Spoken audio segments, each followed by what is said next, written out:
ময়দানে মাহশরে আল্লাহ পাক প্রত্যেকটা মানুষকে 5টা বিষয় সম্পর্কে জিজ্ঞাসা করবেন। এই 5 বিষয় সম্পর্কে যতক্ষণ পর্যন্ত বান্দা সঠিক উত্তর না দিতে পারবে ততক্ষণ পর্যন্ত এক পা সামনে আগাইতে পারবে না। এর ভিতরে মিন আইনাক তাসাবা, তুমি তোমার সম্পদ কোত্থেকে উপার্জন করেছো। তারপরে ওয়াফি মা আনফাক, এই সম্পদ তুমি কোন খাতে ব্যয় করেছো। তাহলে উপার্জনের খাত আর ব্যয়ের খাত দুয়োটাই আল্লাহ তাআলা জিজ্ঞাসা করবেন। এই জন্য সম্পদ দিয়ে আল্লাহ তাআলা আপনাকে আমাকে পরীক্ষা করেন। কত মানুষ আছে সম্পদের মুহে পড়ে নিজেকে দাম্ভিকতা, অহংকার, তাকাব্বুরি বিভিন্নভাবে মানুষকে তুচ্ছ তাচ্ছিল্য করে। এই সম্পদ হয়তোবা মানুষকে মুমিন বানায়া ফেলায়, আবার এই সম্পদ মানুষকে মুশরিক কাফের বানায়া ফেলায়। দুনিয়াতে চলতে গেলে সম্পদের প্রয়োজন আছে, আর এই দুনিয়া থেকে এই সম্পদের মাধ্যমে আখিরাত কামানো যায়। আর দুনিয়া মাজরাতুল আখিরা, রাসূল বলেন এই দুনিয়া হলো আখিরাতের শস্যক্ষেত্র। আজকে আমাদের সম্পদ আছে, আমি নেক কাজে খরচ করলাম, এটা আখিরাতের ফসল হবে। আজকে আমার সম্পদ আছে, গুনাহের কাজে খরচ করলাম, এটা আখিরাতের ফসল হবে না, তার মানে গুনাহের কারণ হবে। আল্লাহ রাস্তা সৃষ্টি করেছেন 2টা, ফারিকুম ফিল জান্নাহ ওয়া ফারিকুম ফিস সাঈর। আমরা ইচ্ছা করলে জান্নাতে যেতে পারবো, ইচ্ছা করলে জাহান্নামেও যেতে পারবো। আল্লাহ আমাদেরকে স্বাধীনতা দিয়েছেন এই দুনিয়ার মধ্যে। যারা নেক কাজ করবে, নেক কাজ করে করে তারা জান্নাতে যাবে, আর যারা গুনাহের কাজ করবে তারা গুনাহ করে করে জাহান্নামে যাবে। এজন্য সম্পদের আলোচনা করলে অনেক লম্বা বিষয়, যেহেতু আমার আলোচনার বিষয় এটা না, আমার আলোচনার বিষয় হলো সন্তান। আল্লাহ তাআলা সন্তান আমাদেরকে দিয়েছেন পরীক্ষার জন্যে। এই সন্তান দিয়ে দুনিয়ার বুকে যেরকম মান সম্মান ইজ্জত মা বাবার বাড়ে, আবার এই সন্তানের মাধ্যমে মান সম্মান ইজ্জত মা বাবার কমে। এজন্য আমার সন্তান কোথায় গেল, কোথায় চললো, কোথায় ঘোরাফেরা করলো, কি করলো, এগুলো সম্পর্কে আমাদের প্রত্যেকের একটু ধারণা করা দরকার, চিন্তা চেতনা করা দরকার। এজন্য অনেক সময় দেখা যায় কোনো মানুষের যখন সন্তান বেশি হয়, সন্তান নিয়েও মানুষ গর্ব করে, অহংকার করে।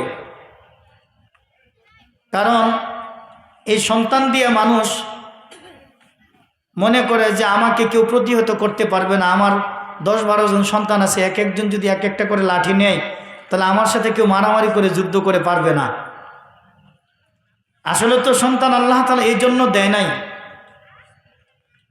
আল্লাহ তাআলা সন্তান দিয়েছেন পরীক্ষার জন্যে। আপনি আমার প্রত্যেকটা সন্তানকে আমি কোন খাতে ব্যবহার করতেছি, সন্তানকে দুনিয়ার লাইনে খরচ করতেছি না আখিরাতের লাইনে। এজন্য সন্তান সম্পর্কে মালিকের কাছে জবাব দেওয়া লাগবে। এজন্য সন্তান পালনের জন্য প্রত্যেকটা আব্বা আম্মার কিছু দায়িত্ব এবং কর্তব্য আছে। আল্লাহুম্মা হাওয়ালাইনা ওয়ালা আলাইনা, আল্লাহুম্মা সাইয়্যিবান নাফিআ, আমিন বলেন। তাহলে সন্তান সম্পর্কে মালিক আপনাকে আমাকে জিজ্ঞাসা করবে। এই জন্য সন্তানের কিছু হক আছে পিতামাতার প্রতি, আর পিতামাতার কিছু হক আছে সন্তানের প্রতি। এখানে বিষয়টা খুব স্পষ্ট দিয়েছেন, সন্তান পালনে মা বাবার করণীয় ও বর্জনীয়।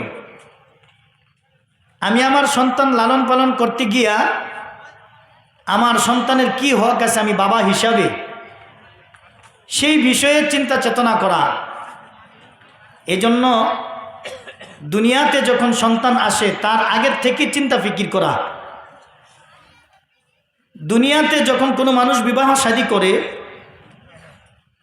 বিবাহ শাদী করার পরে আল্লাহ তাআলা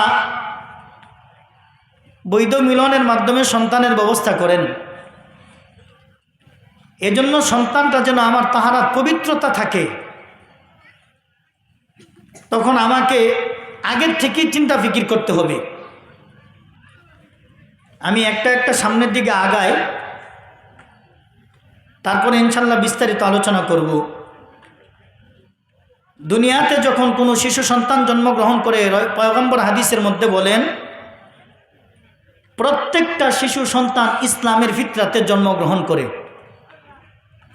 চাই কাফেরের ঘরে জন্মগ্রহণ করুক, চাই ইহুদি নাসারার ঘরে জন্মগ্রহণ করুক, চাই মুসলমানের ঘরে জন্মগ্রহণ করুক, যেই ঘরে জন্মগ্রহণ করুক না কেন, প্রত্যেকটা শিশু সন্তান ইসলামের ফিতরাতে জন্মগ্রহণ করে।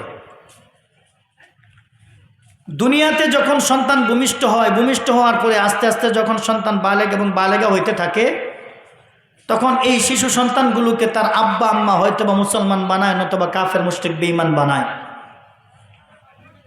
যেমন মুসলমানের সন্তান আস্তে আস্তে বড় হইতে থাকে, দেখে আমার আব্বা আম্মা মুসলমান, মুসলমানের ইবাদত করে, নামাজ পড়ে, রোজা রাখে, হজ করে, যাকাত দেয়, এগুলো মুসলমানের ইবাদত।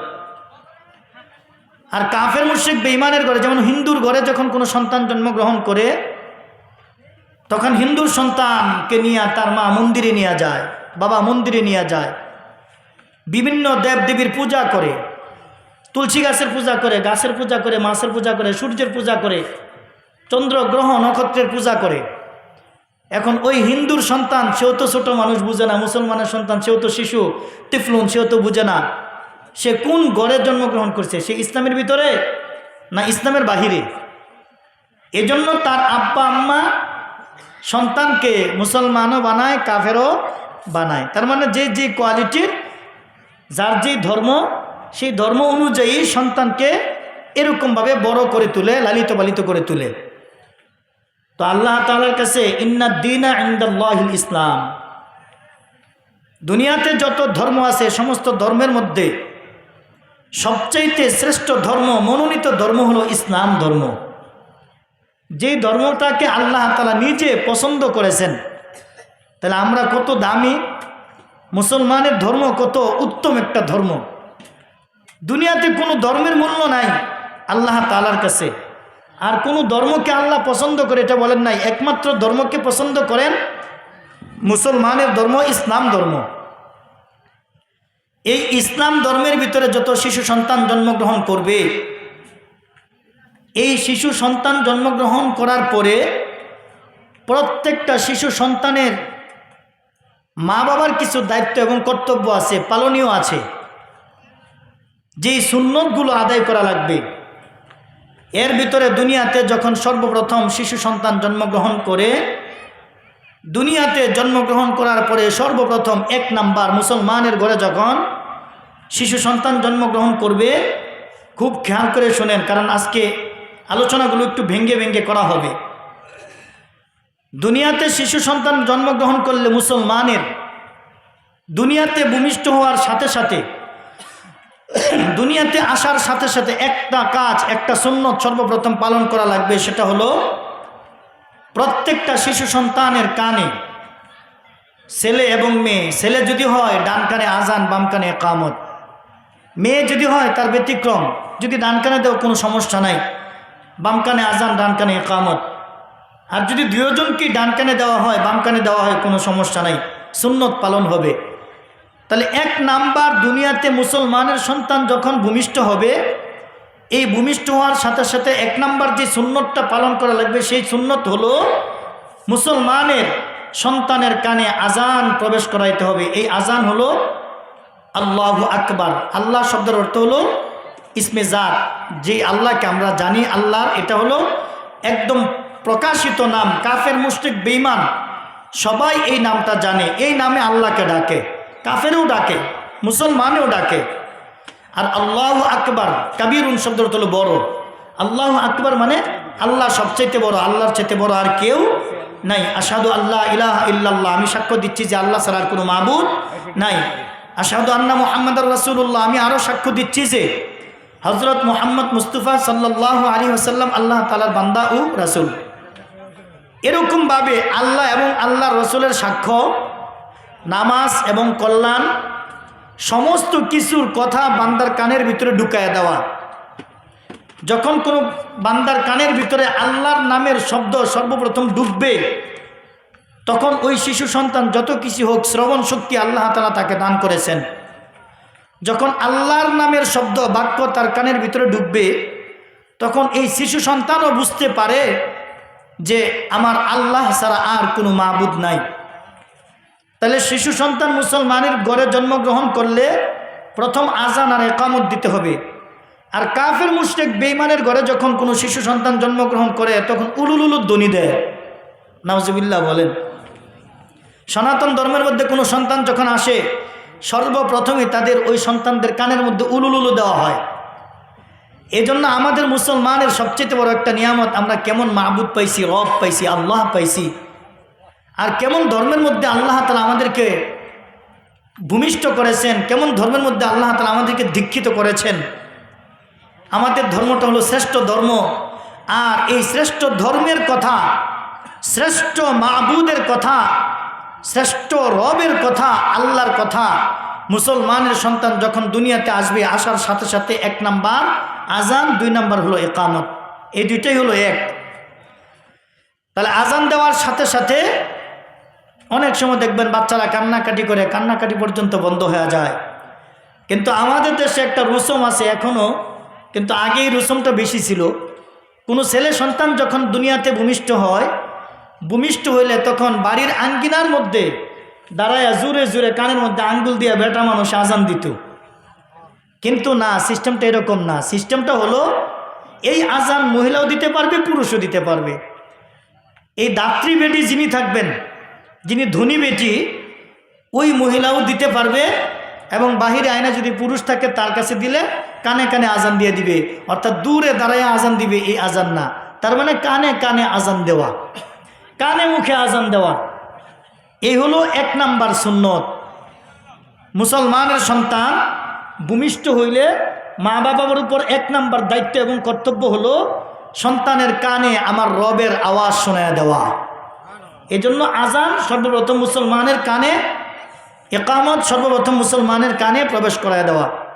এখন আসেন, আমাদের সন্তানগুলো যদি সিজারে হয়, হাসপাতালে, ক্লিনিকে যদি হয়, মেডিকেলে যদি হয়, তাহলে আমাদের সন্তানের কানের মধ্যে আজান ইকামত আসবে না, প্রবেশ হবে না, দিবে না। কারণ অধিকাংশ ক্লিনিকে, হাসপাতালে দেখা যায় অন্য ধর্মের নার্স থাকে, ডাক্তারও থাকে। এই জন্য সিজার থেকে বাঁচার জন্য 1 নাম্বার আল্লাহর হুকুম, 5 ওয়াক্ত নামাজ মা বোনদেরকে পড়া লাগবে। 2 নাম্বার রসুলের উপর বেশি বেশি দুরূদ পড়া লাগবে। 3 নাম্বার বেশি বেশি ইস্তেগফার করা লাগবে। 4 নাম্বার শ্বশুর শাশুড়ির খেদমত করা লাগবে, তাদের কাছ থেকে দোয়া নিতে হবে। দোয়া নিলে আশা করা যায় এই 4টা-5টা কাজ করলে আল্লাহ তাআলা নর্মাল ডেলিভারির ব্যবস্থা করবেন। কিন্তু আজকে আমাদের গর্ভে যখন সন্তান আসে, আমাদের মা বোনদের গর্ভে, আগের থেকেই চিন্তা ফিকির করে সিজারের জন্য কিছু টাকা রেডি করে রাখে। আর বিভিন্ন ডাক্তার, বিভিন্ন প্রেসক্রিপশন, বিভিন্নভাবে তাদেরকে ওষুধ সেবন করানো হয়, খাওয়ানো হয়। দেখা গেছে বিভিন্ন পুষ্টিকর খাদ্য খাওয়ানোর কারণে, বিভিন্ন ওষুধ খাওয়ানোর কারণে দেখা গেছে পজিশনের মধ্যে বাচ্চা যেই পজিশনে পেটে থাকার দরকার তার চেয়ে বড় হয়ে গেছে। ডাক্তারের কাছে যখন নিয়ে যায়, তখন ডাক্তার বিভিন্ন ধরনের থিসিস দেয়, চিন্তা চেতনা করে দেয়, বিভিন্ন ধরনের মন্তব্য করে যে আপনার বাচ্চা তো বড় হয়ে গেছে, সিজার ছাড়া আর বের হবে না। কিন্তু আজ থেকে 15-20 বছর আগের দিকে লক্ষ্য করে দেখেন, আমাদের মায়ের গর্ভে, আমাদের চাচিদের গর্ভে, আমাদের দাদির গর্ভে, আমাদের নানির গর্ভে যত সন্তান ভূমিষ্ঠ হয়েছে, একটা সন্তানও সিজার লাগে নাই। বিনা সিজারে দুনিয়াতে শিশু সন্তান জন্মগ্রহণ করছেন। আর এখন যত শিশু সন্তান জন্মগ্রহণ করে, তার চাইতে আরও বেশি শিশু সন্তান দুনিয়াতে আসছে। এখন প্রত্যেকের ঘরে হয়তো 2-3 জন বা 1 জন সন্তান আছে। কিন্তু আজ থেকে 20 বছর 25 বছর আগের দিকে তাকায় দেখেন, আমাদের মা বোনদের গর্ভে সন্তান ছিল এক একজনের ঘরে কম না থাকলেও 6-7 জন, 8 জন, 10 জন, 15 জন, 20 জন, 22 জন। লক্ষ্য করে দেখেন। এদিকে আলোচনা করলে অনেক সময় লাগবে।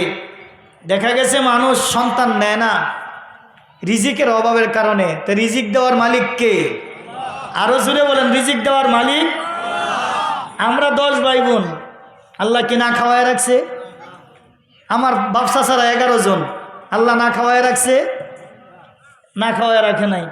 তো এরকমভাবে দুনিয়াতে যারাই আসছেন বেশি বেশি সন্তান ছিল, কর্মস্থলেরও ব্যবস্থা হয়েছে।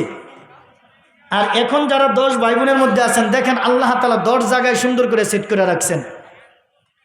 এখন একজনে যত ধরনের কাজ করে 10 জনে যদি তার চাইতে বেশি করে, অর্থ সংসারের ভিতর বেশি আসবে না কম আসবে?